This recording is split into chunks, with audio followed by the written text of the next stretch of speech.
My name is Jeremy Jones, Duncan Hines, chocolate buns. I got the hun buns, I got the chocolate cakes. Now bake, baby, bake. I'm a life caddie for PEP. I do reentry. That's when the participant has been released from TDCJ. We there to pick him up and bring him to the transitional house. And then we'll start on getting him job ready. Job ready means obtaining his documents, driver license, ID, social security cards. Reentry in 2020 has been very different in so many ways, different as in the COVID-19 situation and the protocol you have to take with the participants being released. And if they are released on the time they're supposed to be, TDC have that, but due to going to get documents and stuff like that, the departments ain't allowing you to come in no more. You got to go online. It's 2 or 3 months there. You have to wait to get the participant documents, driver license or social security card, and they have to wait.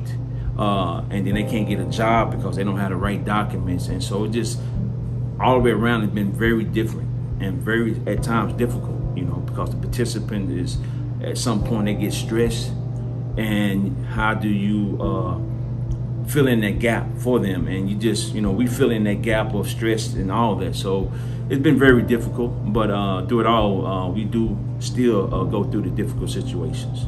That's the one thing about PEP, we know how to innovate.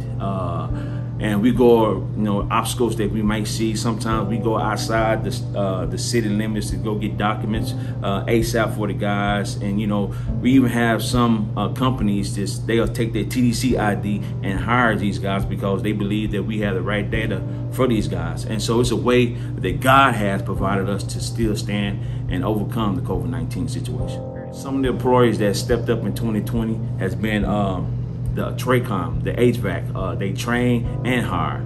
PSSI is a cleaning factory where guys go in and clean the machines and stuff like that. Benihana's is still one. And now we talking about getting Dark Container back. They called us this week and wanted their partnership to come back. These is wonderful career jobs. Some of them are.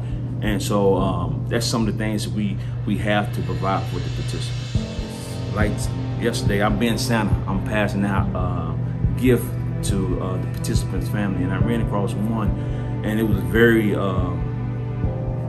know, heartbreaking to hear the situation they was in, and they wanted to see their husband and father to come home to embrace the family that he had not seen in 15 years. And they asked me questions. They believe in the program. They believe that he's truly changed over, and they want to see that hands-on. And it just hear her story, her crying with a 15-year-old son on the side of her, waiting to see his dad. And that's what we bring, that transformation to the participant for. He can come and take ownership of his family. And so and so many more stories that you hear guys that talk about the program, and they might have had a setback, but the one thing they know is that PEP always taught me not to give up. And also, there's no wiggle room accountability.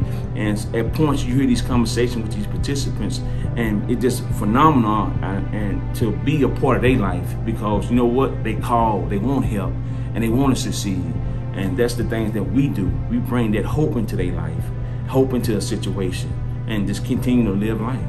And so when you have guys that stay connected, or God may stray off, but guys that come back and realize that, hey, they need to be right here in this program, these are the type of opportunities these guys realize that is available for them.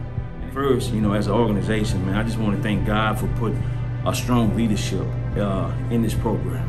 And all of our eyes go to Him for the help and guidance. And with that, man, this program, it shows the evidence of who we are and through this pandemic. And, you know, God said, you know, give 300 mans. And PEP is that little organization that is stand strong and believe. And we have the motivation and determination to keep going forward, keep helping people. And to me, brothers, if you're coming out, it's hope in this program. You might be knocked down, but God said, look up. And when you look up, you have people that have their hands out for you. Grab hold to their hand, and we're going to walk along with you with a fresh start. And the volunteers with the Leadership Academy thing, the Leadership Academy is participants is that own units that is not PEP. And so the volunteers, they do the curriculum with the participants.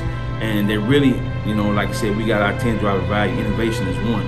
So the innovation with them today is having hands-on correspondence with the participants, and also I hear it's hands-on communication with them. They want to be more involved, more knowing these guys, and this is just a wonderful thing what they have stepped up and really, due to COVID-19, still be involved, because a lot of people won't want to be involved, but these volunteers want to be involved and really transfer these participant life. So they have did the food for Thanksgiving, the donations, and they keep giving, and the participants, they love that. That's one of the things the participants say, that the executive, the volunteers, that will keep the program alive.